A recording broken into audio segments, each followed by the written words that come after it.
नमस्कार सबको। पिछले वीडियो में हमने देखा कि हमने फिक्स असेट से इन्वेस्टमेंट एंड करंट असेट्स के लेजर टैली में खोले और उनकी डिटेल के बारे में डिस्कस किया था। कितनी तरह के लेजर हम खोल सकते हैं, सब ग्रुपिंग कर सकते हैं। और अगर आपको देखना है, किसी ने नहीं देखा तो मेरा पिछला वीडियो देख जाके देख सकते हैं। अब आज हम बात करेंगे कि हमें लायबिलिटी साइड के जो लेजर है वो कैसे ओपन करने हैं टैली में, ताकि हम उन्हें बैलेंस शीट बनाते वक्त इजिली ट्रांसफर कर सके एक्सेल फाइल में। राइट। तो हम टैली खोल लेते हैं।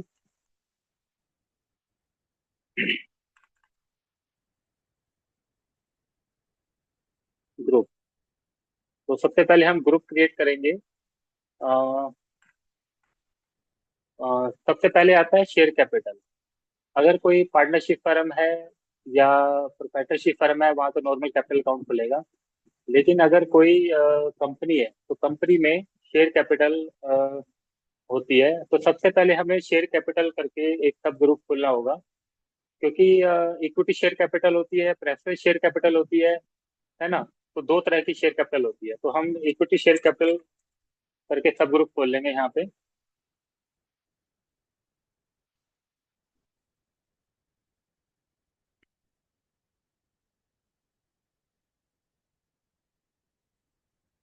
अभी सब ग्रुप पे हमने जो लेजर खोलने हैं वो हमें कैसे खोलने हैं।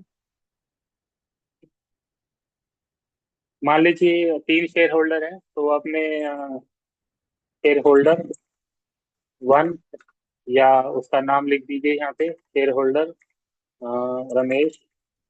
और उसके पास कितने शेयर हैं वो भी आप यहाँ पे मेंशन कर सकते हैं, ताकि जब भी हम बैलेंस शीट बनाएंगे तो हमें बार बार उसका ओपनिंग में जाके या कहीं चेक करने की जरूरत नहीं है कितने शेयर थे, कितने रुपए का।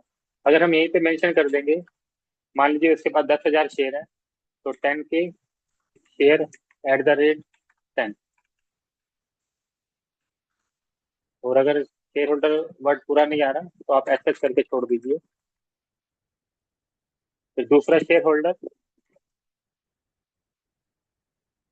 उसके पास है मान लीजिए 20 के @10। तो आप उनकी जब एंट्री करेंगे डायरेक्शन में सबको लिख सकते हैं, लेकिन सब ग्रुपिंग करने से ये फायदा रहेगा।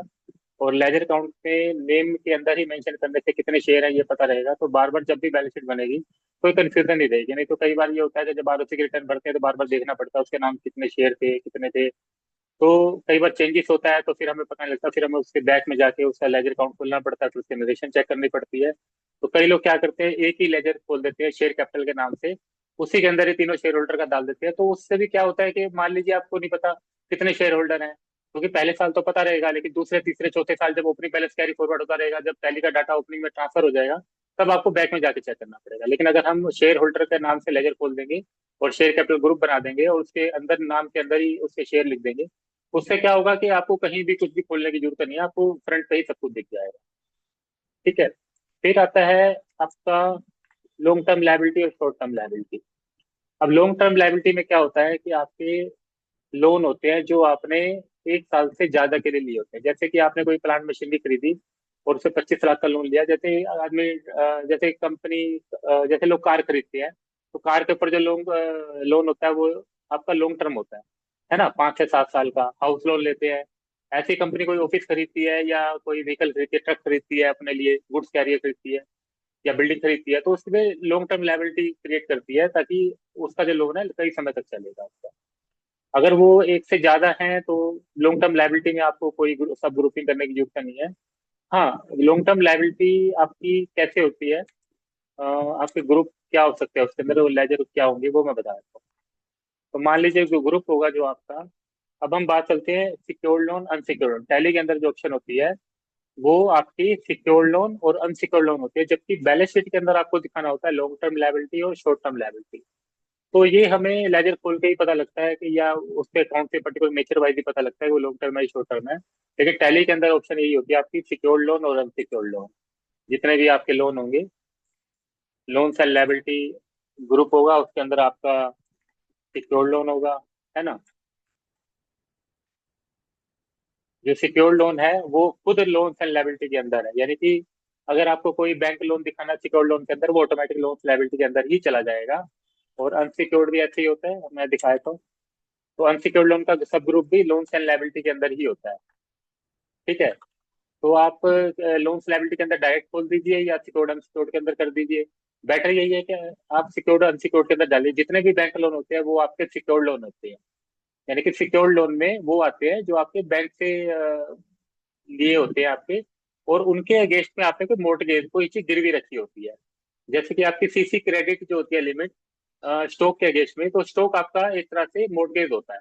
तो स्टॉक के बेस पे आपको सीसी लिमिट मिलती है, तो वो आपका सिक्योर्ड लोन होता है। फिर आपने कोई मतलब वो लिया व्हीकल, जो व्हीकल वाले लोन है, जो आप व्हीकल लेते हो, तो अगर आप लोन पे नहीं करते तो आपका वो बैंक वाले व्हीकल उठा कर ले जाते हैं। पर वो भी मोस्टली अनसिक्योर्ड लोन में ही शो करते हैं लोग, है ना, क्योंकि सिक्योर्ड नहीं है। अगर व्हीकल कोई मतलब वो भाई ना दे, छीना झपटी करे, चोरी हो गया, कुछ हो गया, इंश्योरेंस कंपनी से तो पैसा मिलता है, लेकिन जब तक व्हीकल है, जब तक व्हीकल डिस्ट्रॉय नहीं होगा इंश्योरेंस कंपनी नहीं देगी। जब तक कोई चोरी नहीं होगा इंश्योरेंस कंपनी नहीं देगी। लेकिन अगर वो व्हीकल नहीं ले पा रहे उससे, या व्हीकल उन्होंने गायब कर दिया, है ना, और एफआईआर भी नहीं हो पा रही, तो वो अनसिक्योर्ड लोन इसलिए शो किया जाता है क्योंकि वो सिक्योरिटी नहीं है कोई। जब तक वो बैंक वाले उसको उससे वापसी नहीं लेंगे व्हीकल को या चीज को, तब तक वो सिक्योर्ड है। लेकिन हाउस लोन लेते हैं तो हाउस लोन सिक्योर्ड होता है, क्योंकि हाउस को कोई लेके नहीं जा सकता। तो वो हाउस लोन या फ्लैट लोन, प्रॉपर्टी लोन जो लेते हैं, वो ऑलवेज सिक्योर्ड होते हैं, क्योंकि उसके रजिस्ट्री के पेपर बैंक वाले के पास ही होते हैं। तो मान लीजिए जैसे आपने लोन लिया कोई भी, सिंगल हम लेजर खोलेंगे, जैसे मल्टीपल लेजर खोल लेते हैं। जैसे आपने अ, हमने लिया सिक्योर्ड लोन के अंदर। सिक्योर्ड लोन में मान लीजिए हमारे पास पीएनबी लोन फॉर मशीनरी है ना। तो वो क्या है, PNB loan for machinery secured है, कंपनी सिक्योरिटी दे रही है उसके अगेंस्ट में, क्योंकि कंपनी का उसके पास अकाउंट भी, सीसी लिमिट भी है, सब कुछ है। तो ये सिक्योर्ड लोन में आता है क्योंकि प्लांट मशीनरी के अगेंस्ट में है, और कंपनी के साथ उनका लंबा बिजनेस होता है। मतलब वो सब कुछ, मतलब दूसरी जो सेट्स होती है उसको कल को सीज कर सकती है वो। और फिर आता है आपका loan for property. Property case में प्रॉपर्टी के पेपर उनके पास होते हैं, तो वो सिक्योर्ड होता है। ठीक है, ऐसे ही कुछ और लोन होगा। सीसी लिमिट हो गया आपका, CC limit from bank of India, तो ये आपका सिक्योर्ड में आता है। ऐसे ही हम खोलेंगे अनसिक्योर्ड लोन। अनसिक्योर्ड लोन में आता है आपका कार लोन सबसे पहले, है ना। कार लोन आप बैंक का नाम भी मेंशन कर सकते हैं, फ्रॉम पीएनबी, और या लोन अकाउंट नंबर भी डाल सकते हैं,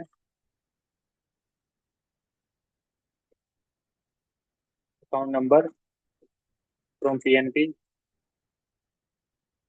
इसकी जगह आप लिख दिए पीएनबी कार लोन। मान लीजिए पीएनबी से आपने 4 लोन ले रखे हैं, तो चारों का अकाउंट नंबर डाल दीजिए। Account number 1 PNB car loan, account number 2, है ना, उसका पूरा नंबर, लोन अकाउंट नंबर डाल दीजिए। फिर आता है आपका अनसिक्योर्ड लोन में, जो आपने रिश्तेदारों से, रिलेटिव से, फ्रेंड से, या किसी दूसरी कंपनी से पैसे लिए होते हैं उधार, है ना, तो वो क्या है, सारे अनसिक्योर्ड हैं, क्योंकि उनके अगेंस्ट में आपने कोई सिक्योरिटी डिपॉजिट या सिक्योरिटी मनी नहीं रखवाई होती, कोई भी चीज गिरवी रखी होती। वो आपके सारे अनसिक्योर्ड होते हैं। तो loan from friend, loan from relative, relative का नाम डालना है, मतलब ये नहीं लिखना लोन फ्रॉम फ्रेंड्स, है ना। लोन फ्रॉम आप अगर आपके फ्रेंड सर्कल है तो आपको एक सब ग्रुप बनाना पड़ेगा, फिर आप उसमें डाल सकते हैं। जैसे मान लीजिए मैं इसमें लोन फ्रॉम फ्रेंड है, तो मैं यहाँ लिखता हूँ लोन फ्रॉम महेश, राइट। तो मैं अनसिक्योर्ड लोन में जब आऊंगा, इसकी जगह मैं इसको इससे कहीं बाहर आ जाता हूँ।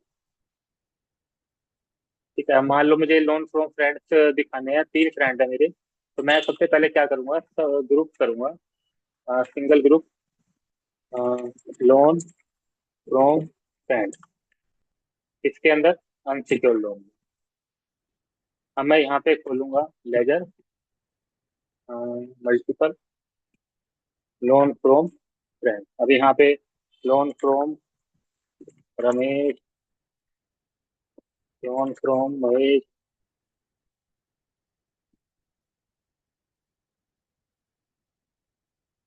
क्या है ये?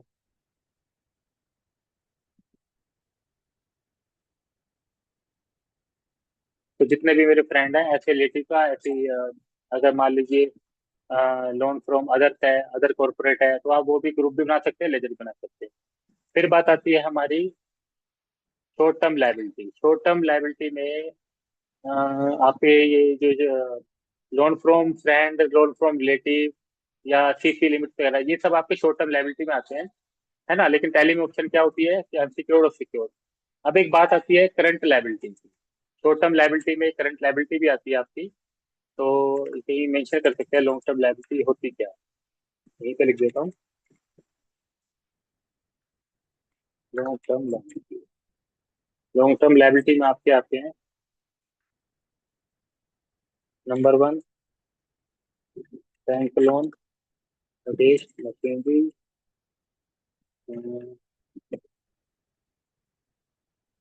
बैंक लोन अगेंस्ट प्रॉपर्टी, है ना। तो लॉन्ग टर्म लायबिलिटी में आपके सिक्योर्ड लोन भी होते हैं और अनसिक्योर्ड लोन भी होते हैं, वो डिपेंडिंग करता है। फिर आता है शॉर्ट टर्म लायबिलिटी। अब शॉर्ट टर्म लायबिलिटी में आपकी आती हैं जैसे करंट लायबिलिटी, ठीक है। और फिर आते हैं short term loan. Short term loan के अंदर आता है आपका, शॉर्ट टर्म लोन के अंदर आ गया आपका जैसे CC limit, cash credit limit जो होती है आपकी, और अ, या आपकी ओवरड्राफ्ट लिमिट कह लो,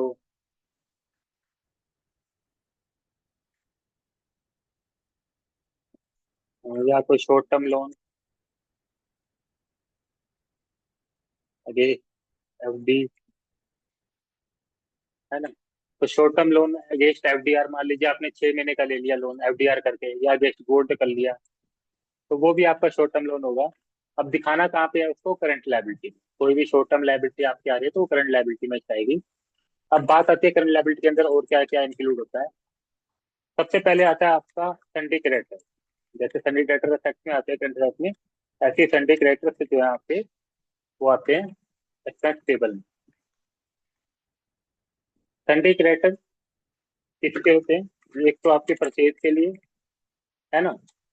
सेकंड, इसको थोड़ा आगे कर देते हैं।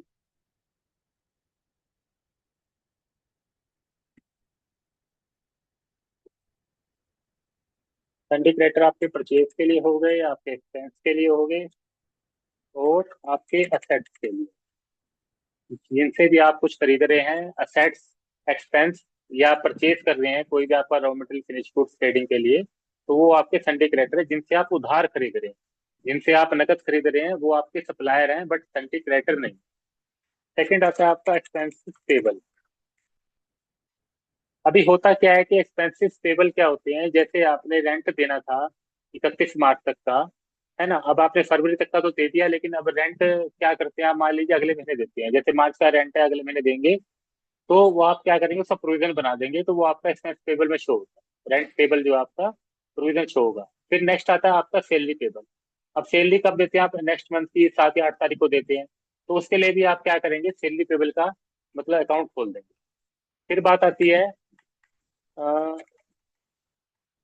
एक्सपेंसिस टेबल में, आप लिख लीजिए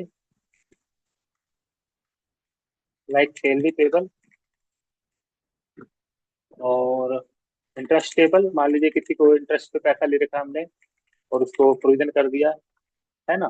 तो कोई भी चीज आपकी जो इस मार्च तक देनी है लेकिन आप दे अगले साल दें, तो उसका हम एक्सपेंस टेबल में प्रोविजन कर दें। एंट्री में बताऊंगा कि उसकी क्या करनी है, कैसे करनी है। और फिर आता है आपका संडे क्रेडिटर एक्सपेंसिस टेबल। आपका जो जीएसटी टेबल है वो भी यहीं आएगा, जीएसटी टेबल के तीनों ledger, IGST table, IGST oblique CGST oblique SGST table, ये तीनों लेजर आपके करंट लायबिलिटी में आएंगे। फिर आता है आपका प्रोविजन फॉर एक्सपेंसेस जितने भी होते हैं, अ, बाकी इनके अलावा कुछ होगा तो वो हम देख लेंगे। तो फिर हम यहाँ करंट लायबिलिटी के लेजर खोलने हैं, तो वो हम कैसे करेंगे। तो सबसे पहले हम आते हैं Sunday creditor group, Sunday creditor में। तो बैलेंस शीट में क्या होता है कि कई बार sundry creditor for expenses and sundry sundry creditor for purchase अलग अलग दिखाने होते हैं। कई कंपनी की बैलेंस शीट जब बनाते हैं उनकी ग्रुपिंग अलग अलग होती है। तो आपने क्या करना है कि जैसे मान लीजिए आपको कोई कैरेक्टर दिखाना है कि एमएसएमई वाले अलग, और non MSME micro small medium enterprise वाले अलग, और एमएसएमई वाले अलग। फिर दूसरी कैटेगरी होती है कि आपको संडी क्रेडिटर फॉर एक्सपेंस अलग दिखाने हैं, संडी क्रेडिटर फॉर परचेज अलग दिखाने हैं, sundry creditor for fix assets अलग दिखाने हैं। तो आप क्या करेंगे, संडी क्रेडिटर के आपने मल्टीपल 3 ग्रुप खोलने हैं। संडी क्रेडिटर के ग्रुप कैसे खोलना है? सबसे पहले संडी क्रेडिटर, कि जो लोग बैलेंस शीट बनाते हैं तो उनके लिए मतलब थोड़ा इजी हो जाएगा। संडी क्रेडिटर फॉर एक्सपेंसेस, फिर आता है sundry creditor for asset, sundry creditor for purchase. ठीक है, संडी क्रेडिटर आ गए आपके। फिर अगर मान लीजिए ये 3 ग्रुप भी आप चाहते हैं कि एमएसएमई वाले मुझे अलग मिल जाएं और नॉन एमएसएमई वाले मुझे अलग मिल जाएं, तो उसके लिए भी आपको ग्रुपिंग करनी पड़ेगी। फिर उसको पर्टिकुलर आपको जैसे संडी क्रेडिटर फॉर एमएसएमई है, तो आपको sundry creditor for non MSME करके 2 ग्रुप बनाने पड़ेंगे, और उनको फिर लिंक करना पड़ेगा इन तीनों के साथ, मतलब अलग अलग। भाई संडी क्रेडिटर फॉर सेट्स हैं, उसकी 2 कैटेगरी हो जाएंगी, एमएसएमई नॉन एसएमई। ऐसे संडी क्रेडिटर फॉर परचेज है, तो बार बार खोलना पड़ेगा आपको। Sundry creditor for expense MSME, sundry creditor for expense non MSME. तो आप बजाय इसके अंदर जाने के, आप इसके बाहर ही खोल सकते हैं एमएसएमई। ऐसे sundry creditor for assets MSME, फिर sundry creditor for purchases MSME, फिर ऐसी sundry creditor,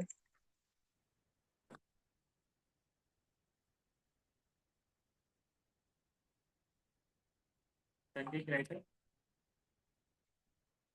for expense non MSME, ऐसे ही संडी क्रेडिटर फॉर एक्सपेंस, फिर आएगा असेट नॉन एमएसएमई, फिर sundry creditor for purchase non MSME. तो इस तरह से आप संडे क्रेडिटर के मतलब ग्रुपिंग कर सकते हैं। फिर जो भी आप लेजर खोलेंगे, आपको इन्हीं 6 ग्रुप में से डालना है किसी में। तो मान लीजिए मैंने लेजर खोला, अब कोई पार्टी है मेरी, ये मतलब जिसका माल मेरे से आता परचेज करता हूँ, तो मान लीजिए ए बी सी लिमिटेड है ना। तो मैं उसे संडी क्रेडिटर, अब मेरे पास कितने ग्रुप आ रहे हैं, 6 ग्रुप आ रहे हैं। संडी मान लीजिए उससे मैं परचेज करता हूँ, लेकिन वो एमएसएमई है, तो sundry creditor for purchase MSME में डाल दूंगा, है ना। तो इस तरह से आप ग्रुप कर सकते हैं, लेजर उसका क्रिएट कर सकते हैं। जब बैलेंस शीट बनेगी तो आपको 1 सेकंड नहीं लगेगा अलग अलग करने में। वरना मैंने खुद देखा है कि जब लिस्ट एमएसएमई की लिस्ट बनाने की बारी आती है, तो बड़ा मतलब उसमें हर एक से सर्टिफिकेट लो, फिर छांटो, फिर टिक करो। तो जरूरत ही नहीं है। जब एक बार आपके पास पार्टी का सर्टिफिकेट आ गया कि वो एमएसएमई में रजिस्टर्ड है, आपने उससे सर्टिफिकेट ले लिया, उसका लेजर पर्टिकुलर उसी ग्रुप में जाके ट्रांसफर कर दो। अब क्या है, जब बैलेंस शीट बनेगी, ट्रायल बैलेंस निकलेगा, आपको कोई दिक्कत ही नहीं है। आप 1 सेकंड के अंदर बंदे को सारा बाइफरकेशन मिल जाएगा, संडी क्रेडिटर फॉर परचेजेस का भी, एक्सपेंस का भी, एमएसएमई है नॉन एसएमई उसके अंदर। तो ये बड़ा बेनिफिट होता है ग्रुपिंग का। और फिर आते हैं हम एक्सपेंसिस टेबल में। अब एक्सपेंसिस टेबल कितनी तरह के होते हैं, अलग अलग तरह के होते हैं। अगर आप हर चीज का प्रोविजन करेंगे, एक्सपेंस टेबल लेजर खोल के ठोकते रहेंगे उसके अंदर हर एंट्री, तो मैसअप हो जाएगा खाली। फिर जब हम अगले साल ओपनिंग बैलेंस सारा शिफ्ट करेंगे, तो एक्सपेंस टेबल का लेजर आएगा सिर्फ, लेकिन ये नहीं पता लगेगा इसके अंदर एडवर्टीजमेंट का कितना टेबल है, रेंट का कितना टेबल है, सैलरी का कितना टेबल है, वेजेस का कितना टेबल है। तो उसके लिए क्या है कि आप एक्सपेंस टेबल का ग्रुप बना दो। तो एक्सपेंस टेबल के अंदर आपने क्या करना है, मल्टीपल ग्रुप। तो आपने यहाँ पे करंट लायबिलिटी के अंदर आएंगे। अब आपने करना है, सॉरी, एक सिंगल ग्रुप बनाएंगे हम, create expense table current liability के अंदर। हमने एक्सपेंस टेबल का ग्रुप बना दिया। अब इसके अंदर हमने मल्टीपल ग्रुप करेंगे एक्सपेंसिव टेबल। राइट, सबसे पहले सैलरी टेबल, वो अपने आप एक्सपेंस टेबल के अंदर आ जाएगा। वेजेस टेबल, है ना। अब आपका एडवर्टीजमेंट, अब आपका रेंट है तो रेंट टेबल, और आपका इंटरेस्ट टेबल, यानी कि एंट्री आप जब करेंगे salary debit to salary payable, wages debit to wages payable, advertisement expense wages, लेकिन जब वो एक्सपेंस पेबल का जो ग्रुप शो होगा बैलेंस शीट में, सिंगल अमाउंट शो हो जाएगा और आप अंदर जाके उसका लेजर भी देख सकते हैं कितना कितना है। ऐसी कोई और एक्सपेंस होता है जिसका प्रोविजन होता है तो वो भी आप इसमें डाल सकते हैं। तो बैलेंस शीट में इजी रहेगा, लेकिन अभी जब अगले महीने उसकी पेमेंट करेंगे तो हमें इंटरेस्ट की पेमेंट करनी है तो सीधा इंटरेस्ट पेबल उठाएंगे, ना कि एक्सपेंस पेबल। क्योंकि जब एक्सपेंस पेबल मान लीजिए नील नहीं होगा तो हमें ढूंढना पड़ेगा कि कौन सा एक्सपेंस है जो हमने पेबल में शो कर रखा है लेकिन पे नहीं किया अगले साल। लेकिन अगर अलग अलग लेजर होंगे तो अगर हम पे करेंगे तो हमें उसमें इजी रहेगा थोड़ा। ठीक है। तो फिर बात आती है हमारी जीएसटी पेबल। अब जीएसटी टेबल सबसे इंपॉर्टेंट चीज है। कुछ लोग क्या करते हैं, जीएसटी के नाम से लेजर खोलते हैं और उसको सेल वाले इनवॉइस के साथ लिंक कर देते हैं। तो जीएसटी टेबल भी वहीं जा रहा है, जीएसटी इनपुट भी वहीं जा रहा है, तो वो तरीका ज्यादा बेटर नहीं है। उसमें पता नहीं लगता कि सेल के ऊपर कितना पेबल है और इनपुट कितना है। अगर मान लीजिए सेल के ऊपर पेबल आ गया और रिटर्न हो गया तो वो इनपुट वाले साइड में दिखाई देगा, तो उससे क्या कंफ्यूजन हो जाएगी, इनपुट है जबकि वो सेल रिटर्न है। तो सेल वाला जीएसटी आपने अलग रखना है जीएसटी टेबल, और इनपुट वाला जीएसटी करंट असेट्स में इनपुट में अलग रखना है, ताकि जब जीएसटीआर 3 भी बनाएंगे आप तो इजिली फाइंड आउट हो जाएगा कितना इनपुट मेरा लिया कितना रिवर्स हुआ है। और जब आप सेल का जीएसटी जीएसटीआर 1 फाइल करेंगे तो आपका हर महीने जीएसटी टेबल मैच होगा, बिल्कुल उसी एग्जैक्ट मैच होगा, और 1 रुपए का भी डिफरेंस नहीं आएगा। लेकिन अगर आप एक ही लेजर यूज करेंगे इनपुट आउटपुट के लिए तो बड़ी कंफ्यूजन है। मैंने कई कंपनियों में देखा है कि कुछ लोग मतलब इनपुट आउटपुट का एक ही लेजर रखते हैं और मतलब बड़ा मैसअप कर देते हैं। ना तो उनका टेबल मैच हो रहा है, फिर टेबल को भी एक एक जाते मतलब हटा हटा के उसको मैच करेंगे, फिर इनपुट को भी एक एक एंट्री हटा के मैच करेंगे। लेकिन अगर लेजर अलग अलग है तो आपको ऐसा कुछ करने की जरूरत नहीं है, उसके फ्रंट पे ही आपको दिख जाएगा कितना मेरा टेबल है, और हर महीने का आपका इजिली मैच भी हो जाएगा। तो जीएसटी टेबल के लिए हमें क्या करना है, सबसे पहले एक ग्रुप खोलना है जीएसटी टेबल करंट लायबिलिटी पे, और फिर उसके अंदर हमें करना है लेजर, मल्टीपल में आएंगे जीएसटी टेबल, फिर हम करेंगे आईजीएसटी टेबल। अब आईजीएसटी टेबल का क्या, अगर 5% है, 18% है, 14% है, तो वो भी आप मेंशन कर सकते हैं। अभी मैं सिर्फ सिंगल एक खोल रहा हूँ, सीजीएसटी टेबल और एसजीएसटी टेबल।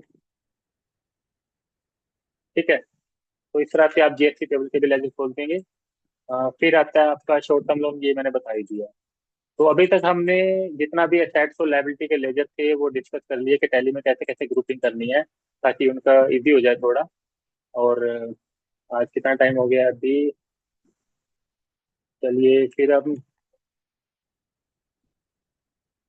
तो हम इनकी एंट्री कैसे करनी है, तो हम इनकी एंट्री देखते हैं। हाँ, कल मैंने जीएसटी इनपुट के बारे में बताया था, और एक चीज रह गई थी सन्डी, जैसे मैंने सन्डी कैरेक्टर का बाइफरकेशन बताया है, ऐसे ही सन्डी डेटर का भी आप बाइफरकेशन कर सकते हैं, सन्डी डेटर फॉर एक्सपोर्ट और sundry debtor for domestic sale, है ना। और आज फिर जैसे हमने मल्टीपल, पहले हम ग्रुप खोलेंगे सन्डी डेटर के अंदर। तो सबसे पहले हमने sundry debtor for, sundry debtor group sorry, sundry debtor export, sundry debtor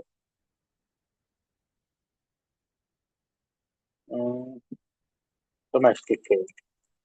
domestic माना जो इंडिया के अंदर ही आपकी सेल है वो, और एक्सपोर्ट के डाटा अलग हो जाएंगे, डोमेस्टिक अलग होंगे। जो भी आप लेजर खोलेंगे, मान लीजिए आपने किसी का लेजर खोला, मल्टीपल लेजर, तो सन्डी डेटर फॉर एक्सपोर्ट, एक्सपोर्ट वाली पार्टी जितनी है उसके लेजर इनके अंदर खुलेंगे। मान लीजिए शाह एंड एसोसिएट है कोई दुबई की पार्टी, तो उसका इसके अंदर खुल जाएगा। मल्टीपल लेजर खोलने में क्या होता है, एड्रेस वगैरह नहीं डाल सकते, तो आपको सिंगल लेजर खोलना पड़ेगा एक एक करके, ताकि उसके एड्रेस वगैरह पैन नंबर वगैरह जो भी है डिटेल आपको फिल कर पाए। तो ये सिर्फ आपको समझाने के लिए था। और फिर आता है हमारा, अब इसके बाद हम कल डिस्कस करेंगे वोचर टाइप के। जैसे आपकी सेल है, तो सेल मान लीजिए आपकी डोमेस्टिक भी है एक्सपोर्ट भी है ना।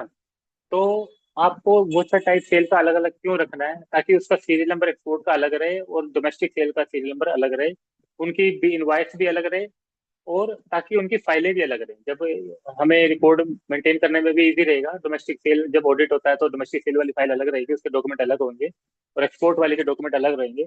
अगर दोनों मिक्स हो जाएंगे तो फिर वो बड़ी गड़बड़ हो जाएगी, क्योंकि तो अगर कल को हमें कोई वोचर ढूंढना है तो एक्सपोर्ट वाली फाइल के भाई डॉक्यूमेंट सारे एक जगह इकट्ठे मिल जाएंगे, है ना, अगर हमें खाली एक्सपोर्ट के चाहिए। नहीं तो क्या डोमेस्टिक वाली फाइल में जाके फिर एक एक एक्सपोर्ट का इनवॉइस निकालते रहो।